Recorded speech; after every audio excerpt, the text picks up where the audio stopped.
Welcome to Tall Talk Times, the podcast made by beautifully tall people. For beautifully tall people. I'm Letty Saunders. And I'm Tom Garner. Hi. Hi. Long time no see. How you doing? I'm doing well. It's Yeah. nice to have spring, isn't it? Oh, it's so lovely. There's been so much cloud and wet, and it's just been dank and miserable. And eventually it seeps into your soul. So when I get a bit of vitamin D poking through the clouds, I'm like, yes, give me more of that. There you are, stripping off, laying in the garden. Well, I haven't got a garden, but in my mind. So Letty, I believe you've been looking into the location of listeners for Tall Time. Apparently, we're very global. Yeah, we're very global. Yay! It's quite interesting, isn't it? Because you put up nowadays you put up a podcast digital file. Yes. It can be shared all around the world, Tom. Yeah. So we have a good few countries, obviously. The UK. Where's that? The United Kingdom having the 73% at the moment, winning. But that's more than that means more than 25% is not the UK. That's right. Fantastic. So where are we going on our travels? Okay, so one of the most obscure ones will be the Cambodia and Chechnya. Chechnya? Yeah. Well, big shout out to Cambodia and Chechnya. We did not know we were so popular. And we're also popular in the United Arab Emirates. The UAE? Yeah, hello to the United Arab Emirates. Yes, hello there. Hello. Spain. Si. Yeah. Hola. Si. Buenos dias. And Australia. Australia, well, that is the other side of the world. Wow. But then we do have a huge following in the good old United States of America. Across the pond? Across a very large large pond, yes. Yeah. And Germany. America and Germany. Well, thank you very much, and danke schön for listening. That's fantastic. I wonder how many other countries we're going to have. This is really quite interesting. I'm going to have to come back to you in a month's time, Tom, and see how this has changed. See if the percentages have altered at all. No, that'd be fantastic. I mean, it's very, in a nice way. But it's quite weird to hear that we're listening to in other countries because we're both from England, specifically. We're not even from different parts of the UK. Oh, where we are, you're Midlands. I know, but it's England. It's not like Wales, Scotland, and Northern Ireland or anything like that. And so there's part of me that thinks, we're quite stereotypically, quite a very UK-centric podcast. And clearly by our listenerships, we are getting the most listeners from a domestic audience. But it is really, really lovely to hear that we're having an impact abroad as well. That makes me smile. Yeah, well, we've got members on the Facebook page from all over the world. Yeah. Oh, fantastic. So, yeah, we've got some very tall gentlemen from Pakistan. Pakistan? Yeah, 8'2". 8'2". Wow. I know. Fantastic. That is brilliant. And hopefully... Well, that is beautifully tall in Pakistan, isn't it? There is a beautifully tall world out there, Tom. There is indeed. So, Tom, let's move on to your wonderful Giants of History. This week, we're going away from the shores of the UK and we're going to medieval Spain. Medieval Spain, no less. And so so our Giant of History this week, most listeners will probably not have heard of this guy. His name was King Sancho VII of Navarre. No, never heard of him. Well, you have now. So I better give you some context around King Sancho. So, born around 1157, Sancho ruled as King of Navarre from 1194 until his death in 1234. Now, Navarre is located in northern Spain, and it was originally known as the Kingdom of Pamplona, which is a city in Spain today, and the territory occupied lands on both sides of the Pyrenees, with its northernmost areas reaching the Bay of Biscay in the Atlantic Ocean, with some of its territory being in what is now the Basque Country. So I should point out, in this period of history, Spain is not a unified country. In fact, the whole of Iberia is not split between Spain and Portugal. It's a mixture. It's pretty much a north-south divide between Christian kingdoms in the north and Muslim emirates or kingdoms in the south. Okay. So what happened in what we call the Dark Ages? The Muslim forces from North Africa invaded Iberia and pushed the already settled Christian populations back. Would that be the Moors? Yes, so they're known to history as the Moors, but these are Muslims from North Africa. And so for example, there's an emirate in Granada, for instance, and if you go to the is it the Alhambra in Cordoba, there's an emirate there, and there's also caliphates. So you hear about the Caliph of Baghdad in Mesopotamia, which is now Iraq, but caliphs were in Spain as well, and so the Christian kingdoms were very weak when the Moors conquered much of what's now Spain, but the Christian kingdoms eventually rallied and started to push back. And this period is a very long period known as the Reconquista, or the Reconquest, as they would see it, of Spain. And it lasts for 700 years or so. It doesn't end until 1492, the same year that Columbus has his great voyage to what we now know as the Americas. Okay. So it's quite complex politics that go on for hundreds of years. So Navarre is one of those small Christian kingdoms. There are more famous ones like Castile and Aragon, for example, but Navarre is there as well. Now, Sancho, you probably haven't heard of him, but you probably have heard of King Richard the Lionheart of England. Of course. So Sancho is a contemporary of King Richard the Lionheart, and his sister, Berengaria, was married to Richard in 1191, so they're brother-in-laws. Yeah. Yeah. So they weren't just related by marriage. Sancho was apparently also good friends with Richard, and his own knights from Navarre helped Richard to keep his continental possessions in France. So while Richard was away crusading in the Holy Land, Sancho's knights would be in France, making sure that the French king didn't take back Richard's territories. But Sancho also participated in the Reconquista of the Spanish Christian kingdoms against the Muslim emirates. So in 1212, so this is quite a few decades after Richard dies, he joins forces with the kings of Castile and Aragon to defeat the Alhamad Caliphate at the Battle of Las Tavas de Tolosa. Lovely accent. Oh, thank you very much. Gracias. So this Christian victory was a turning point in the Reconquista and the medieval history of Spain because it greatly weakened Muslim influence and power in Iberia. So from that point on, the Christians' kingdoms are in the ascendancy. So you're probably thinking, Letty, well, yes, Tom, this is all very interesting about the Reconquista, etc., etc. But what's it got to do with Tool Talk Times? Well, we've now got to do a bit of archaeology at this stage. This is where Sancho's story becomes interesting. So in 1234, Sancho dies, aged about 76 to 77. So that's quite an old age. Good age for that time. Good age for that time, yeah. But you'll be even more impressed with his age when you consider how tall he was. So in the 17th century, his remains were exhumed to be moved from to a different grave. Lovely. I mean, we're all about gore here.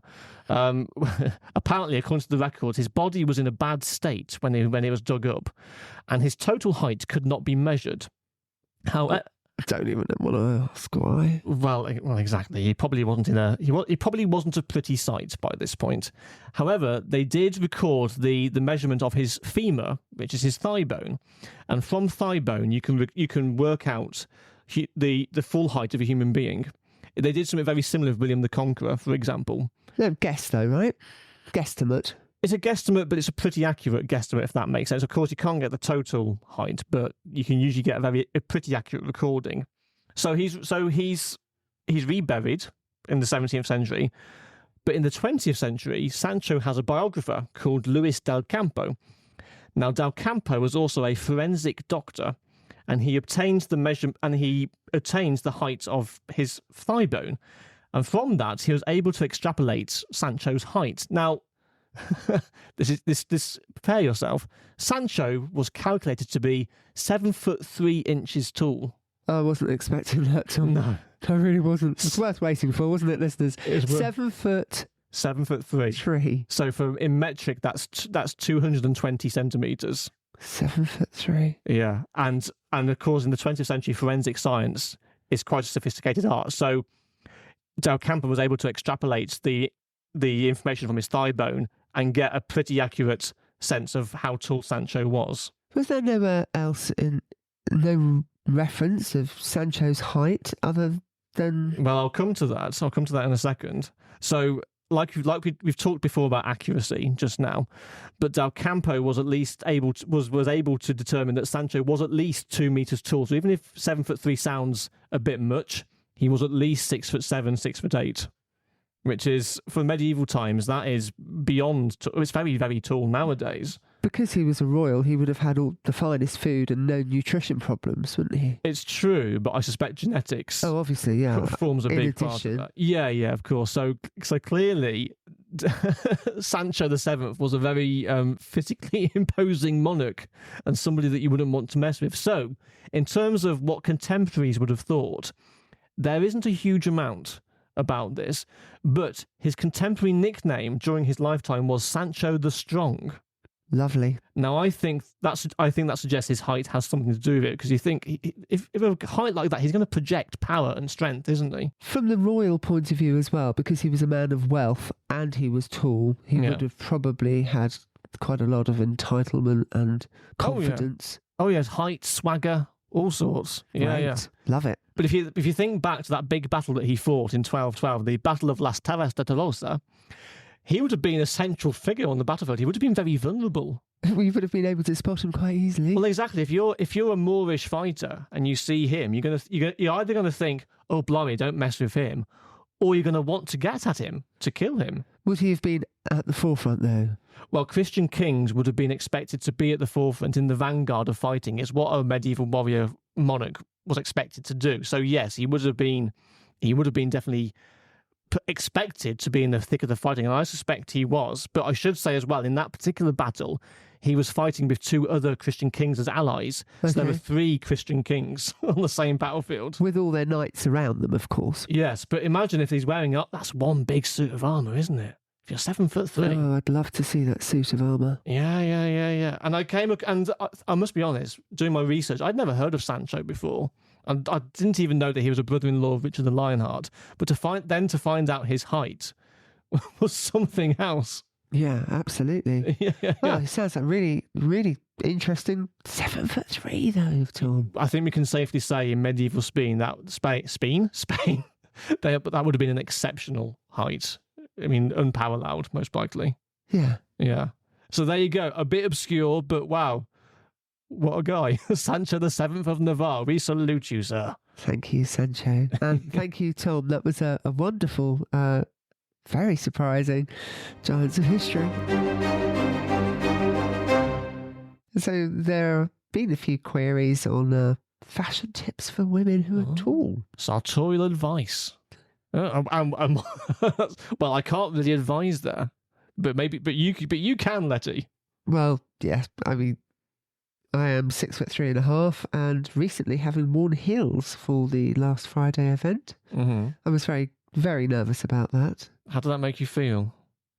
Well, I kind of posted it around Facebook on our Facebook group, Tall Talk Times Facebook group, so I wouldn't back out at the last minute. Yeah. So I took my heels with me and popped them on in the cab from the train station. And I'm pleased that I did, because I had some really lovely feedback from Blanca. It's lovely. Oh, wow. Well done, Blanca. That's always good. Beautifully tall people supporting other beautifully tall people. That's what we're all about. Yeah. Well, see, a lot of people think, well, you're already tall, so why are you wearing heels? Yeah.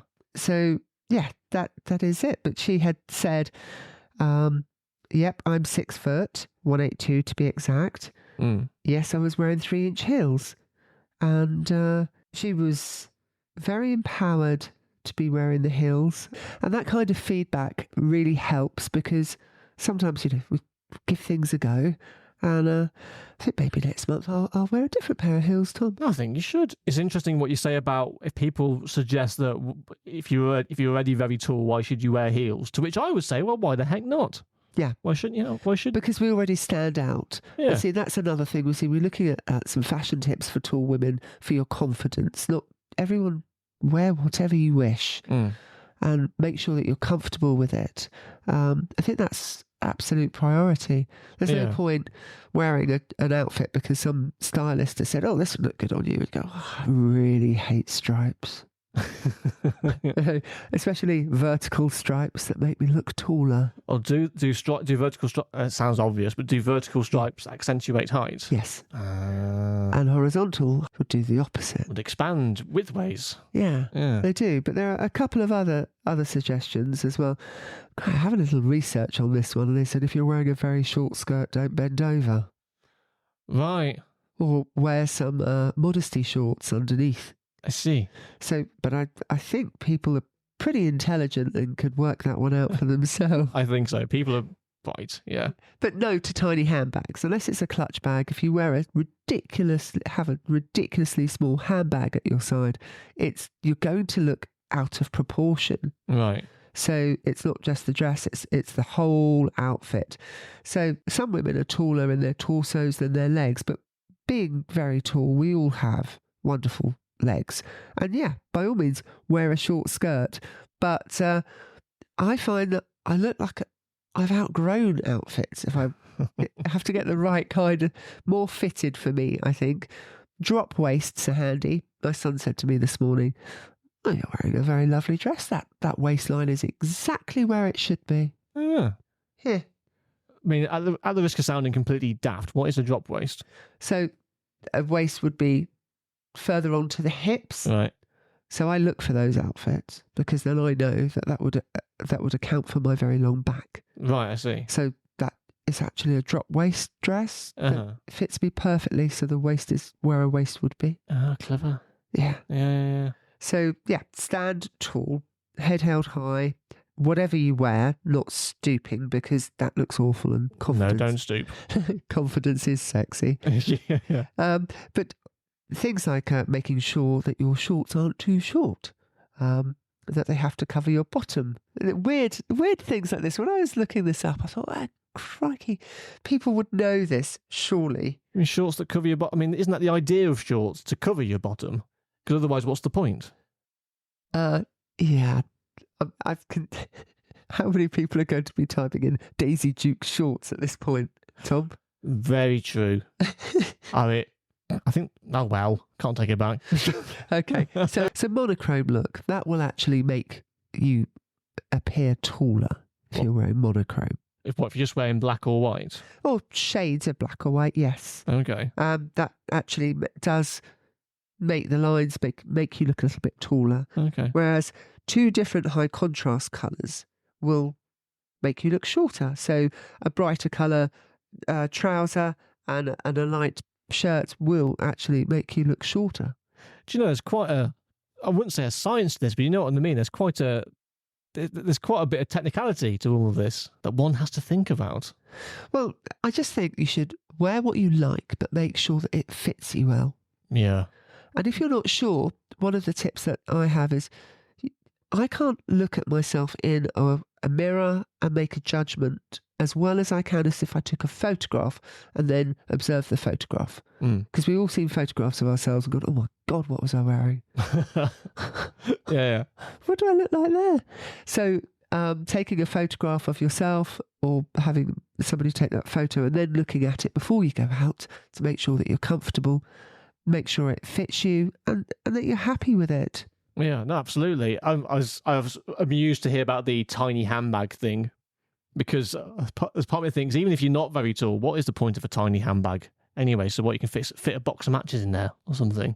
What is the point of that? I think that's hallowed ground, really, with women and their handbags. Oh, is this stuff I'm not supposed to know? Well, you know, it's always, what is in your handbag? Do not look in my handbag. Turns out the Queen, she had a marmalade sandwich in her handbag. Really? Yeah, apparently. According to that Paddington's Bear sketch. Do you remember that? No. Oh, well. I digress. But there are many brands that carry tall ranges. Obviously, in the UK, we have a lot of them online. So we have Next, Banana Republic apparently do. We've got ASOS, Marks and Spencer. So Ralph Lauren do a tall range as well. If you want to look at some designer clothes, Abercrombie and Fitch.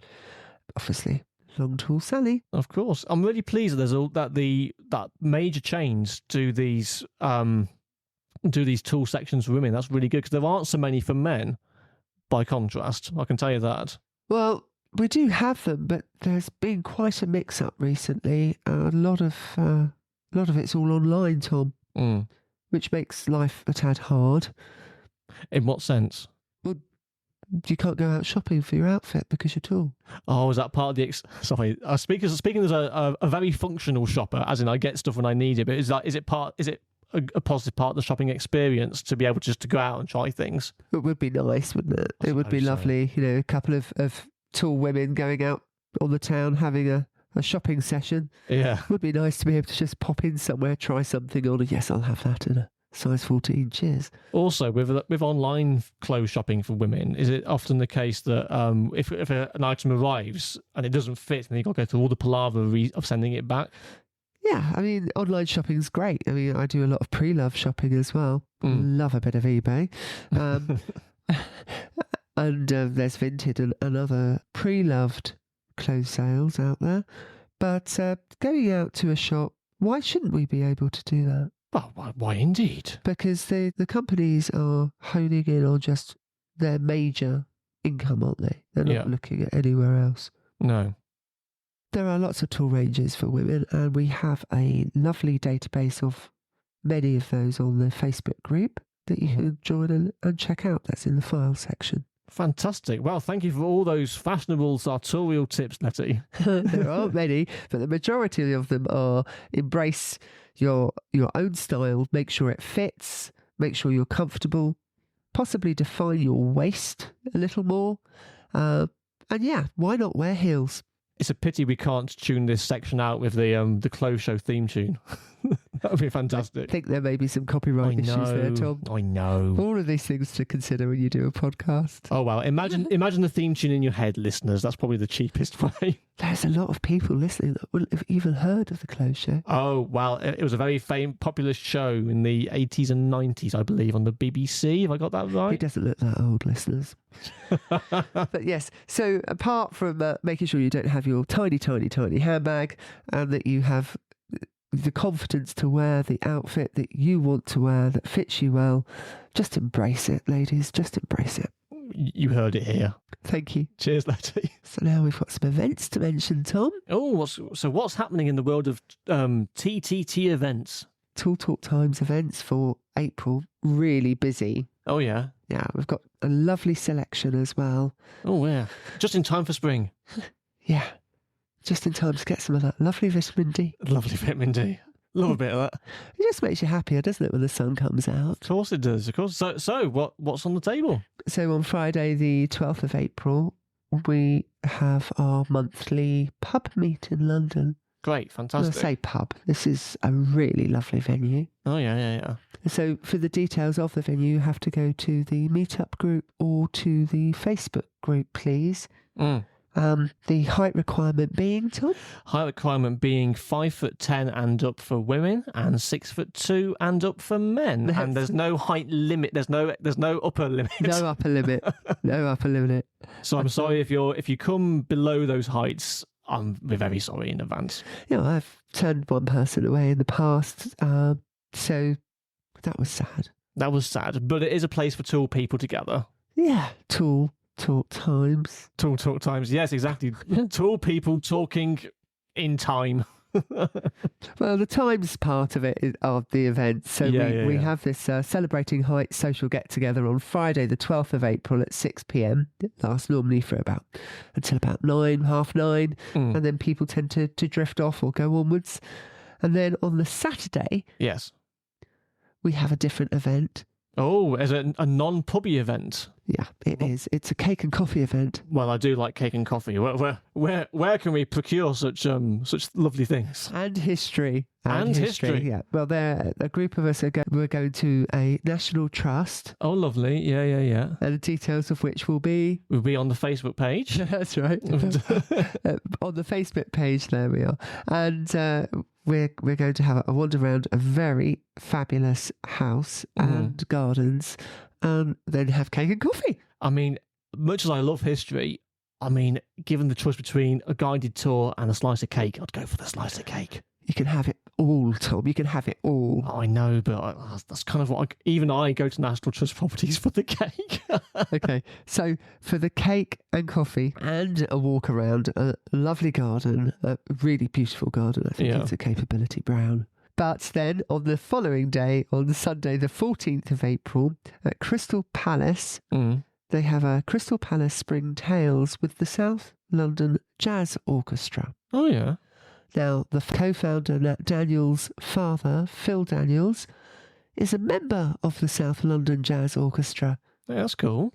So if anybody wants to go along to Crystal Palace Springtails, it's a free event that the Crystal Palace Bowl are doing. Mm-hmm. And they can enjoy some music played by a very beautifully tall gent. Yes, indeed. And when you said Crystal Palace, two things went through my head. I thought, football, and also the Great Exhibition of 1851. But that's because I had a misspent youth and know these things stupidly. Crystal Palace Bowl, that is for that public event there. Fantastic. Well, great. Well, aren't we busy for April? Very busy for April, and so there's something there for everybody. You know, you've got the Celebrating Heights social get-together, you've got a National Trust meet during the day on the Saturday the 13th of April, or the music festival, little festivalette, Sunday the 14th of April from 2 p.m. Fantastic. So yeah, all details on the Facebook page, obviously, and coffee and cake. Is there tea as well? Tea, coffee, cake. You don't do coffee, do you? Not written there. I'm more of a tea person. I think I can hear it in my voice. I don't have a coffee voice. Is there a particular voice for coffee, Tom? I think people who drink coffee are just a bit more hip, you know, and I'm very yeah, square. I'll take that. Yeah, there you go. Yeah, I'll take that. You can have that. That's your one compliment from me for today. Yeah, of all time. Yes. But thank you ever so much, listeners. It's been a fabulous episode, Tom. Thank you so much. No, you're welcome. Thank you, Letty. And then, listeners, if you have anything you want to raise or share, then do put it on our Facebook page or send us a message via Facebook. We do love to hear from you. So yeah, don't be shy. Come and say hi. Thank you, everyone. This is our Tall Talk Times podcast made by beautifully tall people. For tall people. Goodbye. Bye.